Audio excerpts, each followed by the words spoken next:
You're not ungrateful. You're awake. This is the Dignity Room, a place that's always yours. Come in.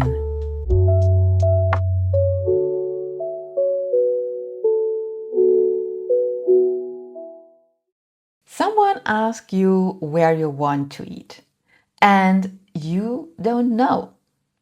Not the I don't really mind kind of not knowing. Something blanker than that. You used to have preferences. Now the answer just doesn't arrive. That small blank moment isn't about restaurants. It's telling you something about the years of adjusting to everyone else that came before it. And today is about finding your way back.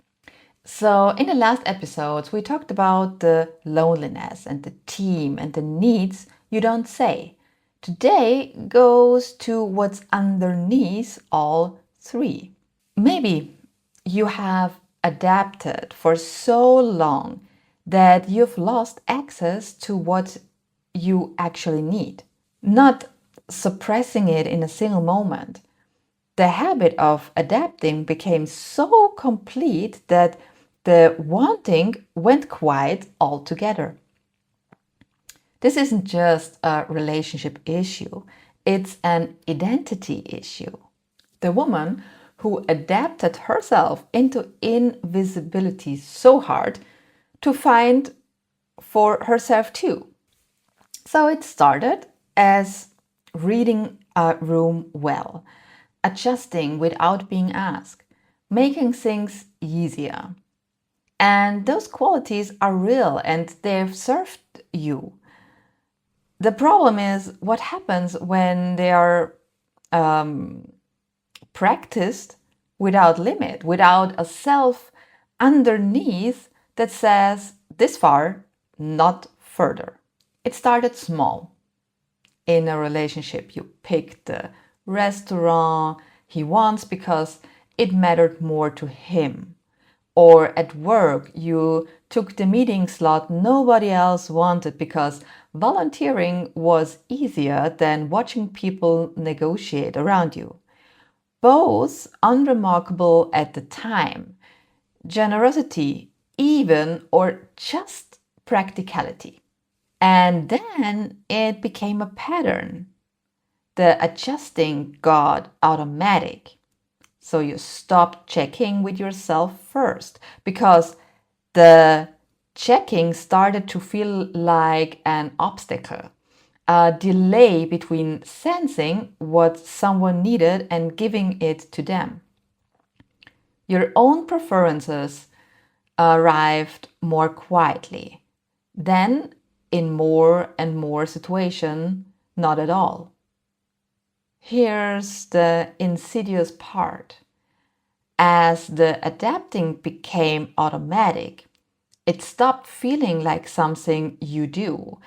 It started feeling like who you are, flexible, easygoing, not the woman with difficult needs. One ordinary day, someone asks where you like to eat, and you realize you generally don't know. Not because you have no preferences, because you've defeated to everyone else's for so long that yours stopped arriving. Because you have deferred to everyone else's for so long that yours stopped arriving. So you haven't disappeared, you've gone quiet. And here's how I know. The fact that where did I go is even forming in your mind means there's a you asking it. A fully disappeared self couldn't recognize itself in a description like this one. Think back, not far, just recently. The last time you said no to something without over explaining it. The last time you picked the film or the restaurant or told a friend honestly that you didn't want to go somewhere and didn't spend the next hour justifying it. even if it was small, even if it only lasted a minute before the apologizing started. That was her. That was your own shape surfacing. See, she's still there, quite guarded, expecting, based on plenty of evidence that speaking up won't make a difference, or that the cost of speaking will be higher than staying quiet. The work isn't building a new self from nothing. It's finding the one you put down somewhere in the years of being what everyone needed and giving her a little more room than you've been giving her. Not all at once, not through one big decision. So, first, notice before you adapt. Before you default to where he wants to eat, just check, do I have a preference? Before you take the least wanted slot at work without a beat of hesitation, just notice, did I want that or did I just not want to watch the negotiation? You don't have to act on it yet, just notice. Second, when you notice a preference, say it once before you let it go. Small counts. Actually, I'd rather go somewhere else tonight. Say it once, even if you end up somewhere else anyway. Not to start a fight, just to let it be real for a moment instead of dissolving it immediately into everyone else's plans. And here's the question I like to hold this week, not to answer immediately. What do I actually like? Not what you used to like, not what you think you should like. Right now, specifically, a food or a way of spending an evening, a kind of morning. What do you actually like? That's where she is, in the small, ordinary things you like enough to say once. Every time you notice a preference and let it be real, even briefly, you're coming back to yourself. And this is like really a small starting point.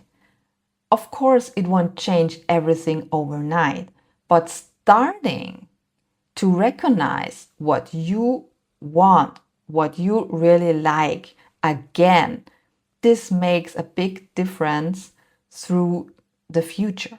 So, here are the 3 things to take with you today. 1, adapting until you disappear doesn't happen in one moment. It happens through reasonable, even generous adjustments, practiced without limit for long enough that they stop feeling like something you do and start feeling like who you are. 2, you haven't disappeared. The fact that you recognize yourself in this means there's a self doing the recognizing. She's gone quiet, not gone, and she's still surfacing in small moments you might not have noticed as her. And 3, start with noticing. Before you adapt, catch the moment. Do I have a preference? And say it once before you let it go. Hold the question this week. What do I actually like? That's where your shape is waiting to be found. If something in this episode stirred a thought, a question, a but what about, don't let it fade. Bring it.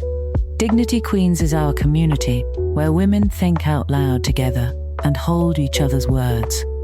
Your voice belongs in that room. You'll find the door in the show notes.